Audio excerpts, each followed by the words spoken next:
मरचू जंगल से लकड़ियां काटकर बाजार में बेचने गया, लेकिन उसे लकड़ियों के अच्छे दाम नहीं मिले।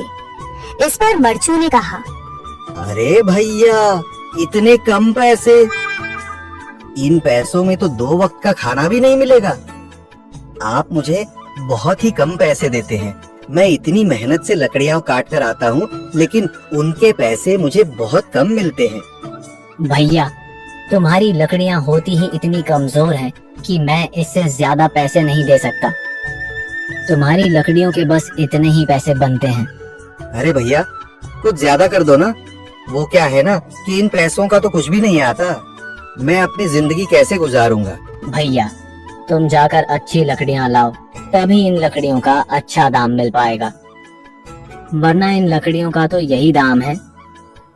ये सुनकर मरचू बहुत ज्यादा परेशान हो गया और पैसे लेकर किराने की दुकान से सामान खरीदकर घर आ गया। घर पहुंचते ही मरचू की पत्नी सीता ने कहा, अरे जी, सामान ले आए आप? हाँ जी, सामान ले आया हूँ। सीता के चेहरे पर खुशी छा जाती है, लेकिन जब उसने सामान देखा, जी, इसमें तो बहुत थोड़ा सामान है। हाँ सीता, मुझे पता है कि यह सामान बहुत थोड़ा है, लेकिन मैं क्या करूँ। मेरे पास जितने पैसे थे, मैं उतने का ही सामान लेकर आ गया हूँ। इस तरह हमारा गुजारा कैसे हो पाएगा जी? आपको तो पता ही है कि हम कितनी मुश्किलों से गुजारा करते हैं। हाँ हाँ, मुझे पता है, लेकिन मैं कर भी क्या सकता हूँ।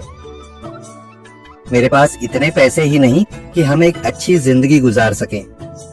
इतनी मेहनत कर रहा हूँ, लेकिन फिर भी मेहनत का फल नहीं मिल रहा।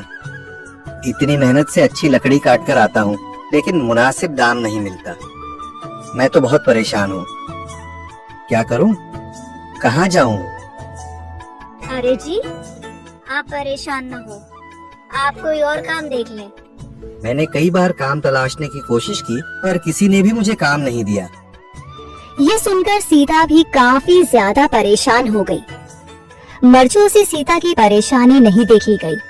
उसने अपनी पत्नी सीता से कहा, मैं फिर से जंगल की ओर जा रहा हूँ। अरे जी, अभी मत जाइए ना, वैसे भी शाम हो रही है। आप कल चले जाइएगा, अभी मत जाइए। ठीक है, अगर तुम रोक रही हो तो मैं नहीं जाता। मैं कल चला जाऊंगा। इसके बाद मरचू गांव में घूमने के लिए चला गया।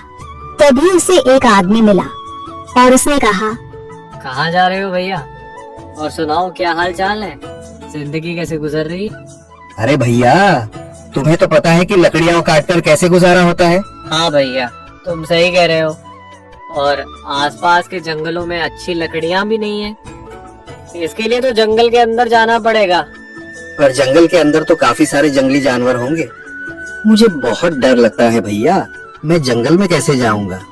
हाँ भैया, जंगली जानवर तो होंगे, लेकिन अच्छी लकड़ियाँ तो वहीं से ही मिलेंगी। ये सुनकर मरचू बहुत ज्यादा परेशान हो गया, लेकिन वह आदमी बिल्कुल ठीक कह रहा था।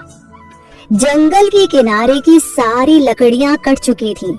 अब सिर्फ जंगल के अंदर ही अच्छी लकड़ियां बची थीं।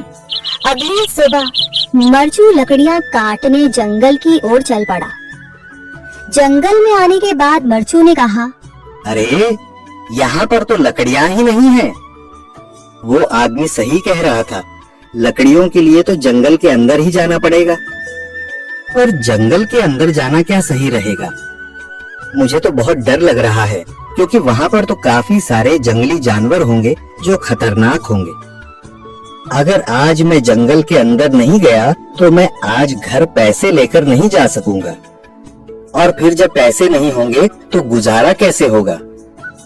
मरचू जंगल के बाहर खड़ा सोचता ही रहा और फिर उसने सोचा, अरे, यहाँ पर भी कोई मजबूत पेड़ दिखाई नहीं दे रहा जिससे मैं लकड़ियाँ काटकर घर ले जा सकूं। लगता है और अंदर जाना पड़ेगा। यही सोचकर मरचू जंगल के अंदर चला गया। अंदर जाने के बाद उसने इधर उधर पेड़ देखे, पर उसे कोई भी अच्छा पेड़ दिखाई नहीं दिया। यह सोचकर मरचू जंगल के और अंदर चला आया।